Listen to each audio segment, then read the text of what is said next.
We are now going to discuss old cat passage on the nature and role of philosophy. Many students have shown a lot of interest in philosophy and keep asking me for good books to read, good articles to read. So let us today, at least through this passage, understand a little about philosophy. This passage has been taken from the introduction to The History of Western Civilization by Bertrand Russell. So, the author himself is introducing the subject. This is a big book, a tome, if you call it, a thick book, but written in a very lucid style because Bertrand Russell is known for his mathematical mind and which makes he has been a logician, a mathematician, historian, philosopher, and everything rolled into one. So let's see what he has to say about philosophy. So, the concepts of life and the world, which we call philosophical, are a product of two factors. So, philosophy has two aspects to it: inherited religious and ethical conceptions, let's say what Christians would get from the Bible. The other, the sort of investigation which may be called scientific. So, science and let's say the Bible or theology, the science of God, particularly Christian theology here, because this is what he would relate to. So, individual philosophers have differed widely in regard to the proportion in which these two factors entered into their systems, but it is the presence of both in some degree that characterizes philosophy. That means something of both is part of philosophy. Let's see what component of both is there. Philosophy is a word which has been used in many ways, some wider, some narrower. I propose to. So Bertrand Russell is saying, I propose to use it in a very wide sense, which I will now try to explain. So he is clearly saying what he's going to do. Philosophy, as I shall understand the word, is something intermediate between theology and science. Theos means God, logos means science. So, science of God and or study of God and science. So, like theology, philosophy consists of speculations on matters. That means thinking, reflection, musings. In the speculation generally means without hard facts or data or evidence. So, speculations on matters as to which definite knowledge has so far been unascertainable. So, theology is thinking about matters where definite knowledge cannot be ascertained. It is not possible to ascertain. So, theology is what? Theology talks about that God is made up of three components: the Father, the Son, and the Holy Ghost, right? Christian theology says that. Then God created the world in, let's say, 6 days and rested on the seventh, and how He created Adam and Eve and put them in the Garden of Eden, and that's how the human race started. So, all this is there in the book of Genesis in the Old Testament of the Bible. So, that is theology. And how there's a heaven and hell, and how God wants you to follow the Ten Commandments, and if you do follow them, you'll go to heaven. If you violate them, then you go to hell. And if you're somewhere in between, you go to purgatory, where then you can probably reform yourself and then get ready to be taken to heaven. So these are some of the broad, let's say, Christian theology in a nutshell, let's say. So philosophy is there. It has that component of theology, thinking about all these aspects, right? Science is what appeals to human reason rather than to authority, whether that of tradition or that of revelation.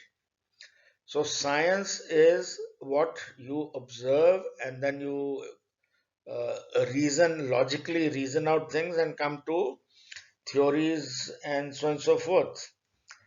It is not based on that God said so, so authority of God, or whether that of tradition, that traditionally this is what has been believed, so this is correct, or that of revelation, that God revealed himself and said this to the people, right?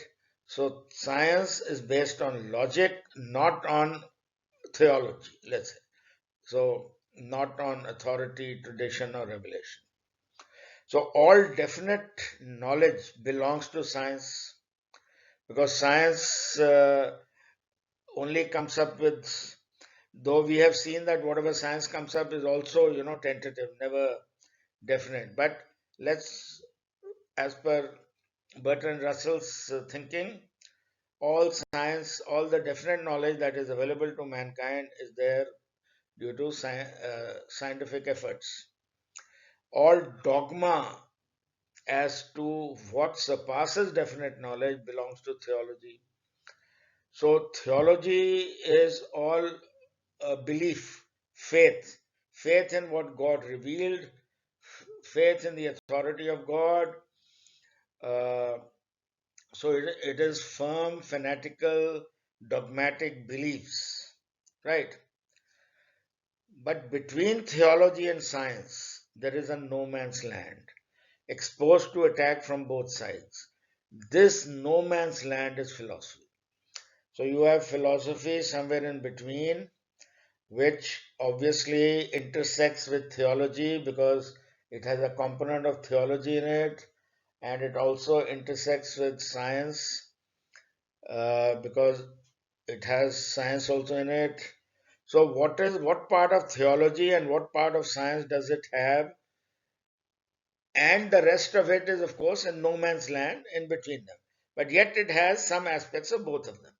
So if you make a, let's say, Venn diagram, you have theology and science as two disjoint sets, and philosophy in a way intersecting with both sets. So the area of intersection with the science as well as theology. And then there is a lot of area which belongs to philosophy on its own, which is that no man's land. Okay, so having seen that, almost all of the questions of most interest to speculative minds are such as science cannot answer. So, basically, we are going to look at the series of questions that philosophy looks into, and the confident answers of theologians no longer seem so convincing. So, confident answers of theologians are all based on the scriptures of that religion. Let's say for Christians, is the Bible, right? But that somehow doesn't appeal to reason because if God, there's one God somewhere in heaven with a white beard, right? He sent his son Jesus on earth to suffer on behalf of humanity and free them of the original sin which Adam and Eve had committed by eating, Eve having eaten the forbidden apple, etc., etc. So, all these answers of theologians are not so convincing, which earlier, when people were basically religious, so it appealed to them. But today, uh, theology is, it's like fairy tales, while science cannot answer some of these questions. So, those are the questions which are where philosophy comes in. So, let us see this. Is the world divided into mind and matter? And if so, what is mind and what is matter? So, in a way, matter and energy to some extent science talks about, right? But let's say we humans, is it just our flesh, physical aspects, or is there a soul in us which has to merge with God or something, right? So, philosophers like Descartes talked about Descartes' dualism, that there is mind is separate, matter is separate. So, different philosophers have talked about this aspect. So, this comes in the school of philosophy of ontology, the nature of things. I mean, is there matter, mind, what? Is mind subject to matter? That means mind is also made up of matter and influenced by matter, or is it possessed of independent powers? Like soul is independent, it can make matter do something else. Then comes other questions. Has the universe any unity or purpose? Now science tells us that there was some Big Bang theory, and then the universe has been expanded and forming and cooling down, and then we had the solar system, Milky Way, solar system, etc., etc. Right? But does it have any unity or purpose? What is the purpose of Big Bang? Right? Do humans have a purpose? Do human lives have a meaning? So these are the kind of, is it evolving towards some goal?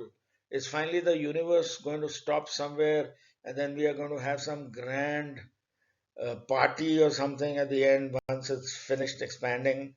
So, I mean, is there a goal? Is there a purpose to all this? Are there really laws of nature?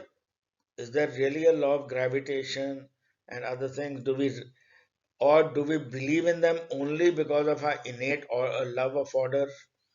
That just because we want life or this everything to be meaningful, everything to have regularity, patterns, order, that we want to believe that this whole universe has a purpose, has a unity, has some rules which bind it together. Is man what he seems to the astronomer? A tiny lump of carbon and water impotently crawling on a small and unimportant planet. So if seen in the scheme of things of the cosmos, humans are nothing. But we humans think that we are the center of everything. That life is, the whole world revolves only around us. So, or is he what it appears to Hamlet? For Hamlet, he is the center of the world, to be or not to be, right? Or is he perhaps both at once? That he is important as well as unimportant. Is there a way of living that is noble and another that is base? That means, is this morals and ethics? Uh, some people are morally degraded, they're evil, others are virtuous and noble. Is this worth it?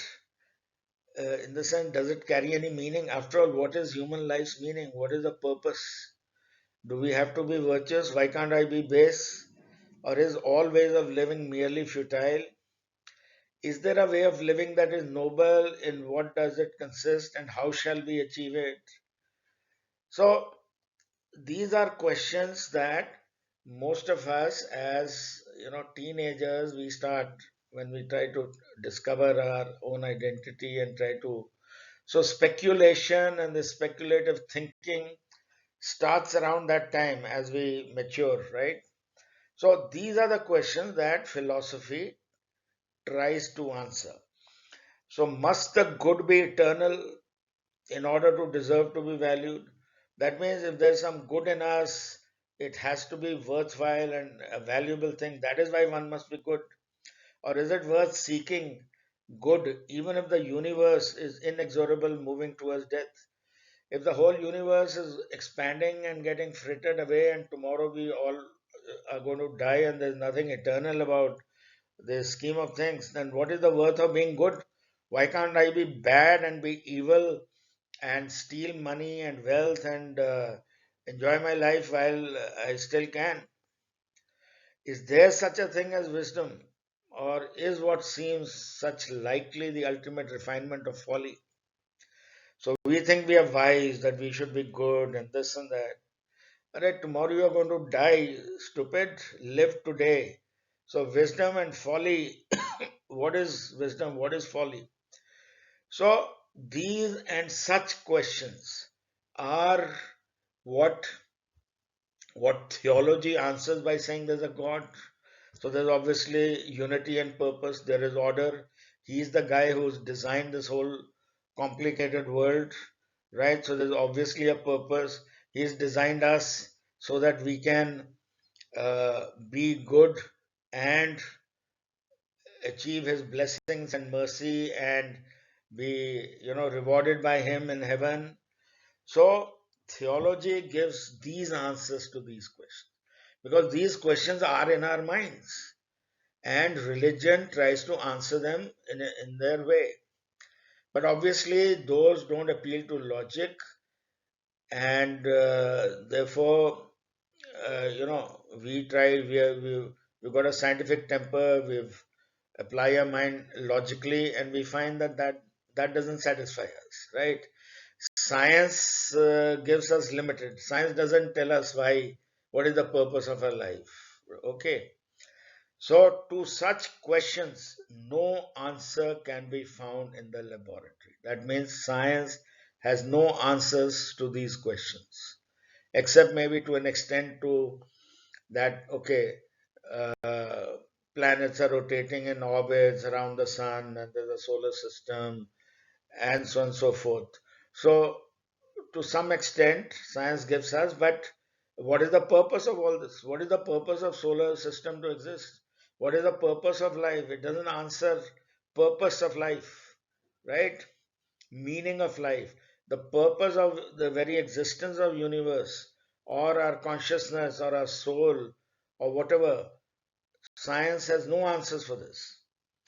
Theology, on the other hand, has professed to give answers, all too definite, that God is there, He has made everything, and there's a purpose that He wants to see a cosmic drama at play where human beings are must follow His uh, dictate, be good, and be rewarded in heaven, etc. So, the meaning of the purpose of life is to lead a good life, a God fearing life, devoted to the service of God, to the community, to mankind.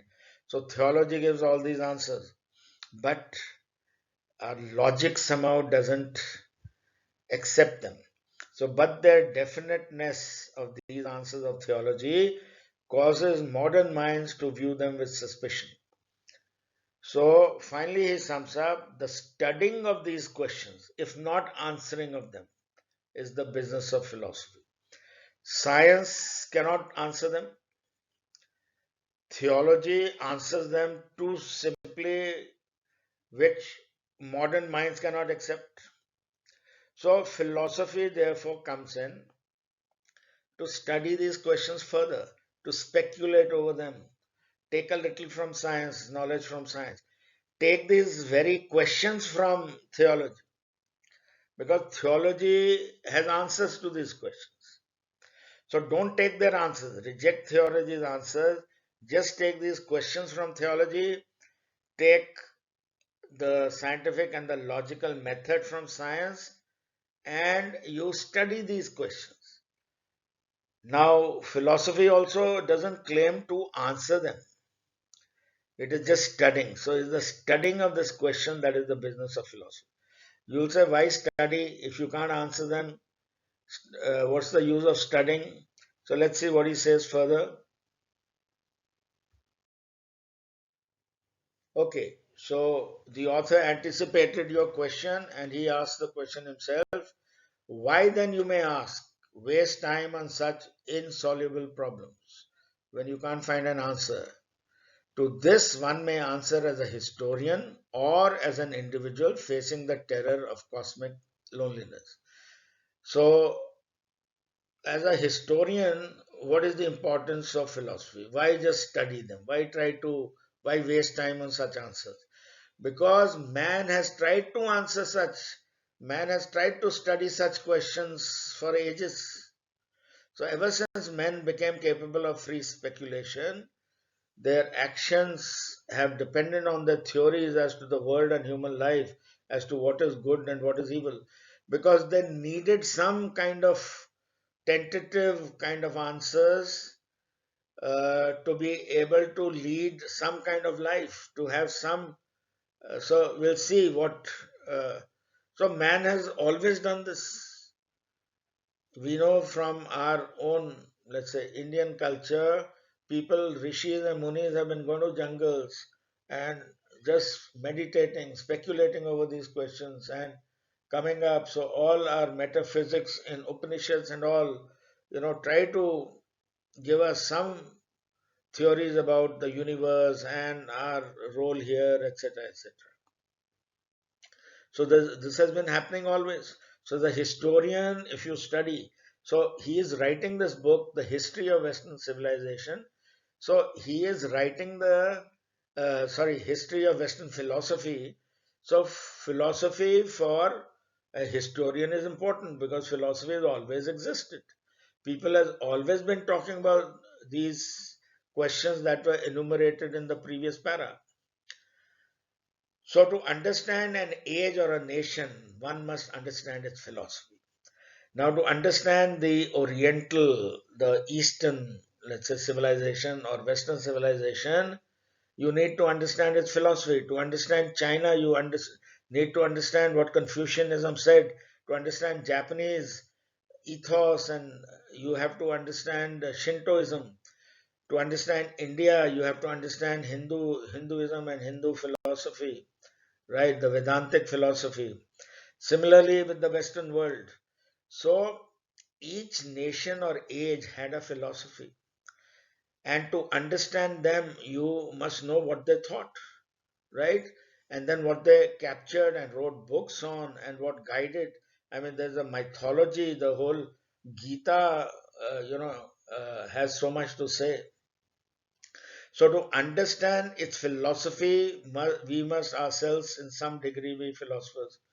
So, if you're a historian then and you're a historian of philosophy, then you must be a philosopher yourself.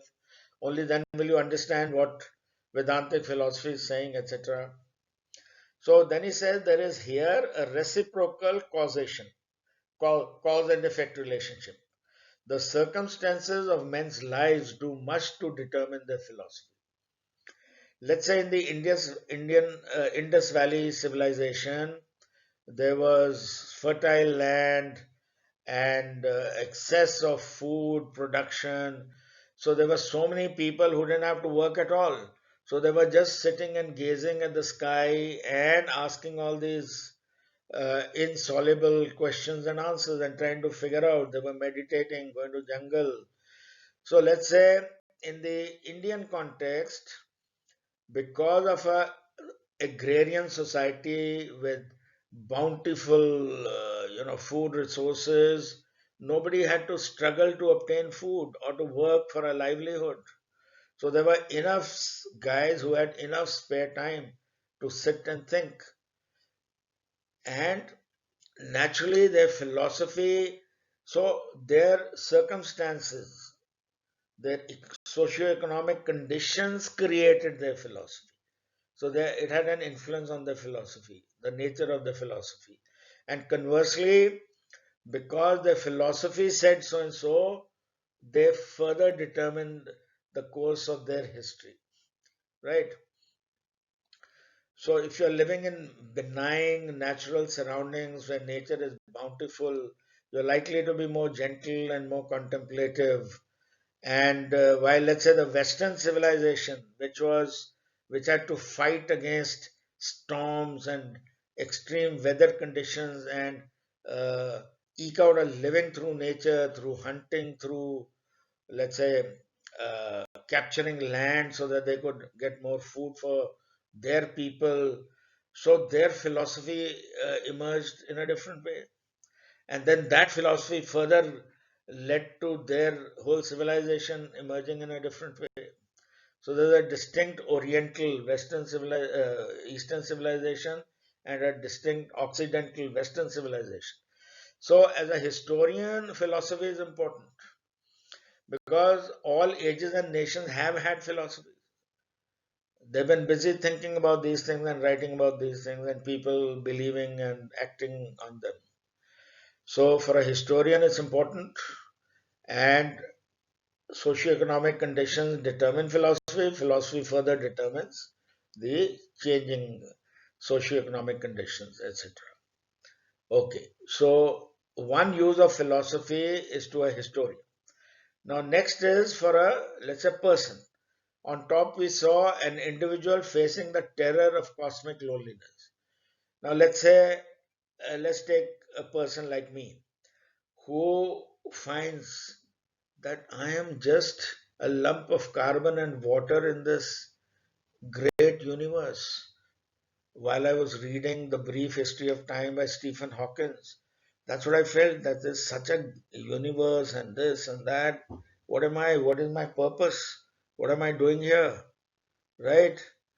So then I look to science for an answer. Science tells us what we can know, but what we can know is little. So science tells us very little. Science tells us you can't know beyond that, right? In fact, there's an uncertainty principle in science which says that you cannot know the momentum and position of subatomic particles simultaneously. So, therefore, science tells us what we can know, but what we can know is little. And if we forget how much we cannot know, that means we cannot know all the answers to all those questions. Then we may become insensitive to many things of great importance. Then we will never think about what is my purpose of life, what is it, what is good, what is evil. Then I'll be evil by default, I'll be good by default. I will, behave and think. My whole life view, worldview will be misguided or random. Okay, so therefore, uh, we as a person, I also need philosophy because that makes me sensitive to think these questions require answers, though philosophy also cannot give answers, right? Philosophy is only studying these questions. So theology, on the other hand, induces a dogmatic belief that we have knowledge. Theology says, Array, what bloody knowledge are you looking for? The Bible is here, read the Bible, right? All the knowledge that you want is here. Have faith in whatever, every word, right? Because that is the truth. There's no other truth than that. So, theology induces a dogmatic belief that we have knowledge where in fact we have ignorance. And by doing so, generates a kind of impertinent insolence towards the universe. So, theology, in a way, pretends to say, I know everything when theology doesn't know anything, and thereby it is insensitive to these questions, and it is in fact an insult. So see the strong language he's using: impertinent insolence towards the universe. So whatever truth exists and the universe that exists, you are trying to say God made it 6 days, he made this and this order, then he made the Garden of Eden, then he put Adam and Eve there, etc., etc. Now you want us to believe that? Are you being stupid? I mean, you're just being by giving such fairy tale kind of answers, you're only insulting the importance of actually what the universe is all about, which we don't know, but there must be something more than just what you're saying. So there is uncertainty. So uncertainty in the presence of vivid hopes and fears is painful because we cannot bear uncertainty and it's painful. Therefore, we cling to theology. We find solace in religion. We say, at least there is some definite answer. God is there looking after everything. So he's saying uncertainty is painful but must be endured if we wish to live without the support of comforting fairy tales. That means if you want to live without the comfort of fairy tales given by religion or theology, then you have to accept uncertainty. If you can't, if you're a weakling, you have a weak mind and weak nerves, then go to religion. You'll get definite answers, which are bullshit, which are just a insensitive and rude way to behave towards what. Make a decent effort at least trying to know. Don't give such make believe answers. So, this is the kind of view he has of religion and theology. That if you wish to live without theology and religion support and all these comforting fairy tales about God and heaven and hell and all that, then uncertainty you must bear it. I know it's painful, but you'll have to bear it. It is not good either to forget the question that philosophy asks. So we should constantly be aware that these questions are of importance and to persuade ourselves that we have found indubitable answers to them. We haven't. So it's not good to forget these questions or to think that we have answers to them. So then, what is the use of philosophy? Studying of these questions, not answering them. So this line virtually sums up the passage: to teach how to live without certainty. That means to cope with uncertainty and yet without being paralyzed by hesitation. So you are uncertain, you are coping with uncertainty, and you are not paralyzed by hesitation. Okay, what should I do? Should I do this? Should I try to become more wealthy? Should I crave for wealth? Is it a good thing to be ambitious and crave for wealth? Or should I be humble and meek? Right? So you are paralyzed by you're hesitating as to which is the correct path to follow. So to teach how to live without uncertainty and yet without being paralyzed by hesitation is perhaps the chief thing that philosophy in our age can still do for those who study it. So that means for us ordinary people, first he talks about how it is useful for historians to study civilizations and history and their growth, etc. Right? For ordinary people, this is what philosophy helps you for. So therefore, those students who seek, who want to read a lot of philosophy passage just because it comes in cat or zat, read philosophy for a greater purpose than just clearing cat. Okay, so this passage has 8 questions, but I've numbered them. I've kept the numbers as per the book so that you can link the two. So, as per the author now, as per Bertrand Russell, in the introduction of his book, The History of Western Philosophy. So, what is the purpose of philosophy? To reduce uncertainty and chaos, to help us cope with uncertainty and ambiguity. So, the last line says to teach us how to live in an uncertain world without being paralyzed by hesitation is the chief thing that philosophy does to those who study philosophy. So, obviously, two is the answer. One is obviously a trap. You are not reducing uncertainty, you're only learning to cope with uncertainty. So there's a difference because uncertainty remains, right? Philosophy does not find answers and reduce that uncertainty. And it cannot reduce the chaos if there is chaos, randomness existing around you. But study cannot reduce that chaos for you. It cannot, it is not a physical force. Help us to find explanations for uncertainty. It cannot even dispel uncertainty. Uncertainty cannot be reduced, right? So obviously, it's just coping with uncertainty. Reduce the terror of cosmic loneliness. A person who's suffering from that. So these are, option traps are when he repeats the words as given there. So these are traps laid for you. You'll say, yes, individual who, is suffering from the terror of cosmic loneliness. So for him, the purpose of philosophy is to help him cope with that uncertainty and ambiguity. If he can't tolerate that, let him take on to theology, right, which will give him comforting fairy tales. Okay, so answer purpose of philosophy is right directly from the last line, and answer is 2. What is the meaning of the phrase free speculation as used? So he's talking of questions that have appeared to speculative minds throughout history. So let's say our Rishi Munis who went to the jungle, they went to the spirit of inquiry, a quest for the truth. Recklessness, obviously, no. So speculation is trying to check your vocabulary.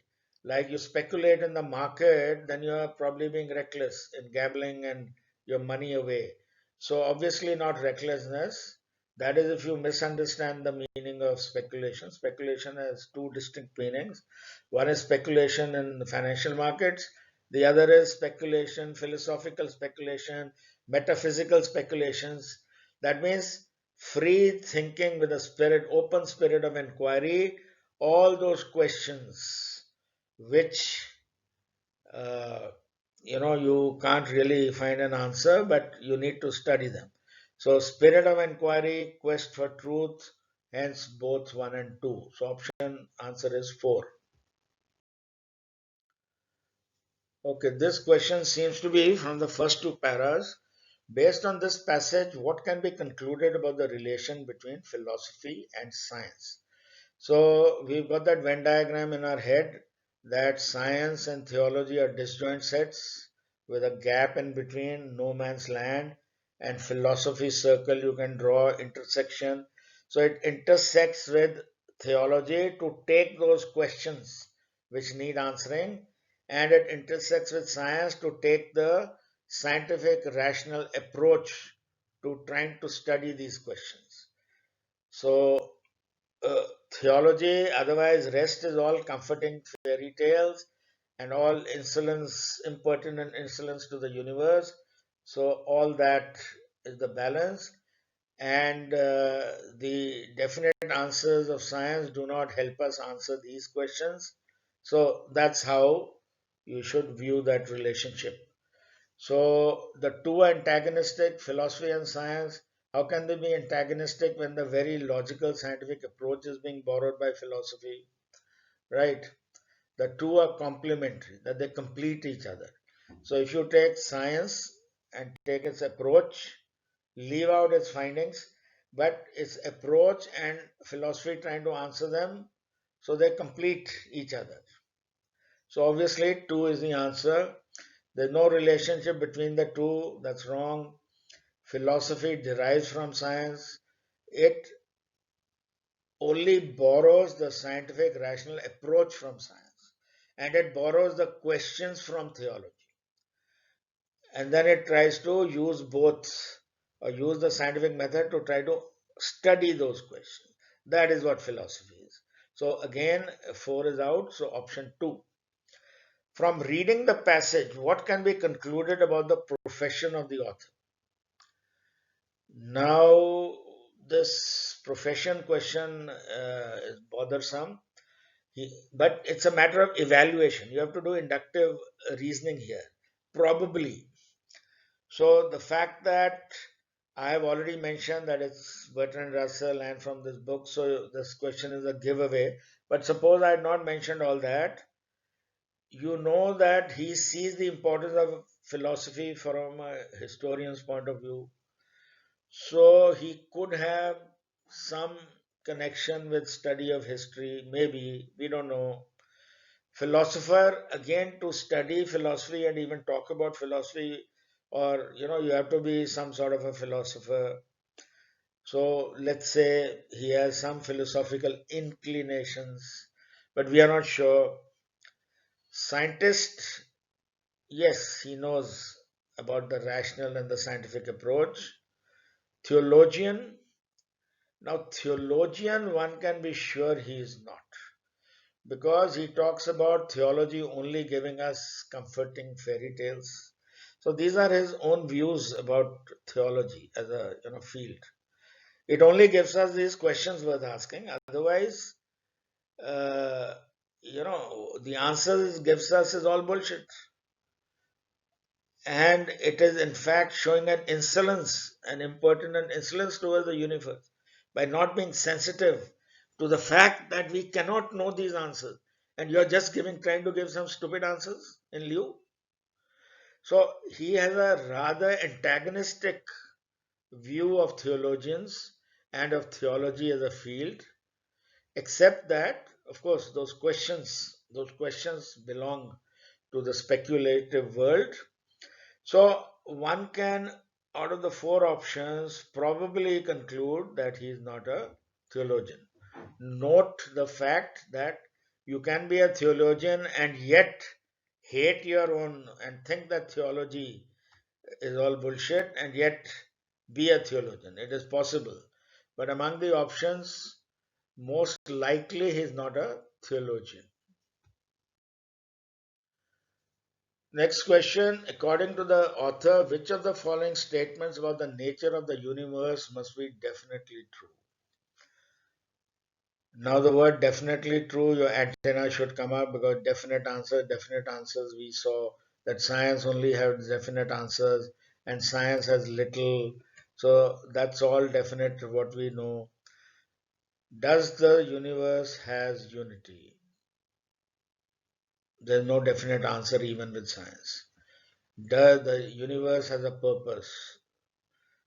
Science doesn't know anything about that, right? So we are only looking to science to see if there are definite answers because philosophy is only studying these questions. The universe is evolving towards a goal. Obviously, science has no such. It merely knows that it is expanding for some goddamn reason, right? Which we don't know, and where it's going, we don't know. So, obviously, there are no answers to these questions, which are part of those questions that speculative minds ask, which philosophy studies, but there are no definite answers because finding answers is also not philosophy's job because you can't know the answers to this, right? So be respectful and be humble before the grandeur and the majesty of the universe and nature around you, that it is such a mystery and marvel that you can't know beyond a certain point. You can only speculate about these questions. So, none of the above. What is the meaning of the word dogmatic? So, obviously, dogmatic, otherwise, also you know. Here, obviously, all dogma belongs to religion, dogmatic belief that we have knowledge when we actually have ignorance. So, obviously, the closest is one, fanatical. Religious doesn't mean dogmatic because every religion, though a religious person could be just a pious, devoted person, right? So this dogmatic word doesn't match with religious. That's more like a trap. So answer of 14 is 1. Next question.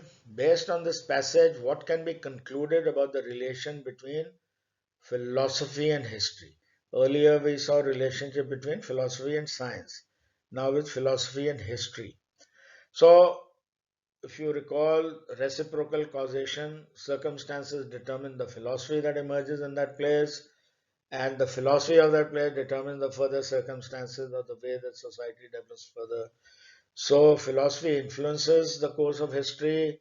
The course of history influences the emergence of a philosophy, and that philosophy further influences the further course of history. So, they influence each other in a cause and effect, a reciprocal cause and effect relationship.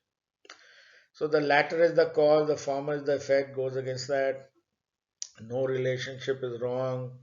Philosophy derives from history in the sense that philosophy has obviously emerged based on circumstances, but this is, even if you take that as a partial cause, so it's a partial answer. The real answer is they influence each other. So, 1. 16. Which of the following statements are answers to the question posed by the author? Why then, you may ask, waste time on such insoluble problems? Why waste time in trying to find answers to these questions? So that we don't live in the comfort of falsehood as provided by theology. So that we are not arrogant in the face of nature as theology is. So that we know what we cannot know, which is what science tells us, right? So that we are not, that means so that we are insensitive to important matters. In fact, the author says, so that we are sensitive to important matters. That's why we must waste time on these important questions, right? So A, B, C, but not D. So answer is 2. Okay, last two questions. According to the passage, which are the possible ways to find definite answers to philosophical questions? Now, this question itself, is a catch, simply because definite answers cannot be found. And philosophy is not trying to find answers, it's only trying to study these questions because you have to be sensitive to important issues because these questions are not stupid questions. They need to be studied, they need to be respected, right? To help you cope with uncertainty and ambiguity. So, which are the possible ways? Through speculation and reason. Yes, you can study them, but you will never get definite answers. Through acceptance of the authority, so through science and reason. So, obviously, the word definite itself is, so again, none of the above. Now, according to the passage, what are some of the reasons for readily accepting the answers offered by theology? So, those people who readily accept, yes, there is God, there is heaven and earth, heaven and hell, and on earth we are being tested. We are expected to be good, follow what the Bible tells us, and then we'll go to heaven, we'll be rewarded. We should be meek and humble, for the kingdom of God awaits us. Right? So, what are the reasons that I readily accept all this? Because of our innate love of order. Science doesn't give me anything. So I say here at least when I go to church, I get I get a feel that yes, there is a purpose, there is order in the universe, the unity, there's something to look forward to. Because uncertainty can be painful. So religion, theology helps me remove that uncertainty. I can't bear uh, living with uncertainty. So, because we are suspicious of definite answers, if we are suspicious of definite answers, why will we accept those offered by theology? So, C clearly is the exception. Because we find comfort in the fairy tales offered by theology. Yes, so A, B, D, but not C. So, answer is 2. So, with this, let's say you have got an introduction to the nature and role of philosophy. So, whenever you read a philosophical passage, don't try to look for definite answers. Don't try to, like an engineer, don't, your mind should not work like an engineer. It should be as if put yourself in a position of a Rishi Muni in a jungle who's trying to, with a spirit of inquiry, trying to look at these. And of course, the rational mind is constantly functioning, but then it leads you finally nowhere. It just gives you the feeling that yes, I have considered these important questions, and yes, we are destined to live in uncertainty and ambiguity without any definite answers. So be it. So you accept your state as a human being on earth without being terrified by the loneliness, uh,